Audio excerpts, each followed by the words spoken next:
Measles was, long forgotten, right? As, it should have been eliminated, and now we see this ramping back up. And all of the work that you're seeing here is part of a posture to make sure that we are ready. North Carolina is on high alert. So we're in this sort of like peacetime where we ramp up. So when wartime hits, we're at a phase where we are more prepared. The state is increasing its measles testing capability to include urine and respiratory tests, as well as screening wastewater. So far, it's only had one case as an outbreak spreads nationwide. We know we'll have more measles here in North Carolina, probably sooner rather than later. The outbreak started in West Texas, and now measles cases have been reported across 40 states. Measles is generally considered to be the most infectious virus out there that we know about. So it can go really quickly, and that's exactly what we saw in Texas, where we saw this kind of exponential rise in cases in this population where the vaccine coverage rates were low. Across the country, there have been 1,356 confirmed cases, with 92% of those infected unvaccinated or with an unknown vaccination status. 3 people have died. Hopefully people understand that the best way to prevent becoming infected with this virus is to get vaccinated. US Health Secretary Robert F. Kennedy Jr. has a history of disparaging a range of vaccines. His messaging about treating measles has been mixed. People get measles because they don't vaccinate. They get measles because the vaccine wanes. It's a leaky vaccine, and that problem is always going to be around. We're delivering vitamin A. They're getting very, very good results. They report budesonide, which is a steroid. It's a 30-year-old steroid. Do you recommend people take the MMR vaccine? We are recommending that at this point, but we're also doing studies on it. We've heard ho-hum endorsements, but not really full-throated endorsements. And those questioning approaches that sort of slyly suggest there might be something wrong have a big effect on regular Americans. The US declared it had eliminated the disease 25 years ago. Dr. Noel Brewer is on the committee for the elimination of measles. We're having a meltdown around measles in the United States right now. It is a full crisis. If it's passed along for more than a year, you lose the elimination status. So that's a big deal for us. Do you think the US will lose its elimination status? We're fully on track for losing our elimination status. It's a complete and utter failure of public health. Dr. Noel Brewer was also one of 17 members of the Advisory Committee on Immunisation Practices. RFK Jr. fired the entire board in June. Well, all of us heard about it through an editorial in the Wall Street Journal.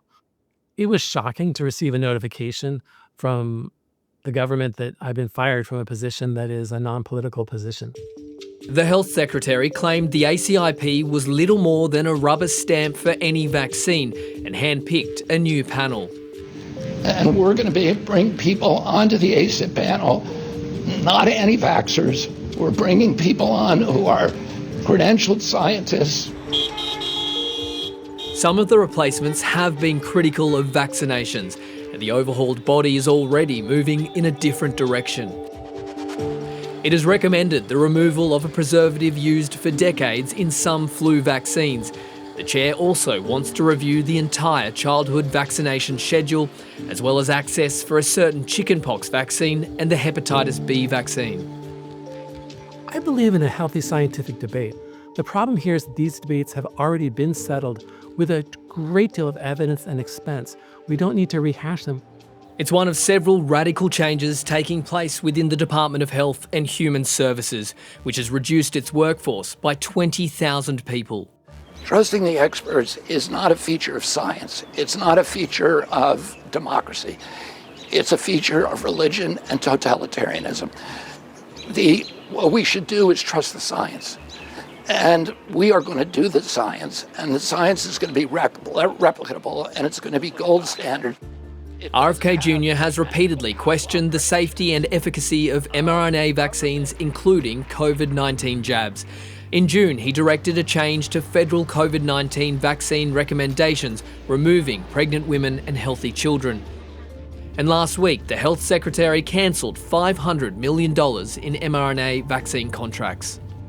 To replace the troubled mRNA programs, we're prioritizing the development of safer, broader vaccine strategies. President Trump's former Surgeon General Jerome Adams slammed the decision. We know that by the most conservative estimates, over 2 million lives have been saved because of mRNA technology. People are going to die because we're cutting short funding for this technology. It seems to be that one of the priorities is to make the government and the healthcare we provide smaller, and that comes at a cost to human health. RFK Jr. pledged that there would be radical transparency under his watch and that science would form the basis of his decisions. But many health experts say that isn't the case, and due in part to the massive job cuts, they're finding it harder to get information now than ever before. Front and center, it's less clear who got picked for the ACIP and why. It's less clear that the data and where it's sourced from on public websites is as accurate and complete as it once was. It's less clear about future policy decisions and where they're going. So it's a nice sort of, political appeal to say that you're going to be absolutely transparent. And yet I would say that there's been very little of that. Cameron Wolfe is an infectious disease specialist who has been working in the US for the last 2 decades. But if they slowly stop enough people over enough years, we find ourselves in a position where we've got a population that's under-vaccinated. This sort of sets us up for a spiraling series of problems that may not emanate, frankly, for a decade. And yet we're sowing the seeds for that right now. I worry that this sows doubt well beyond the borders of the United States, frankly. The US Health Department did not respond to a list of questions, instead referring 730 to a recent press release. What's happening in public health, what's happening in medicine, what's happening in our departments of public health is really disturbing and depressing. They're tearing the entire edifice down.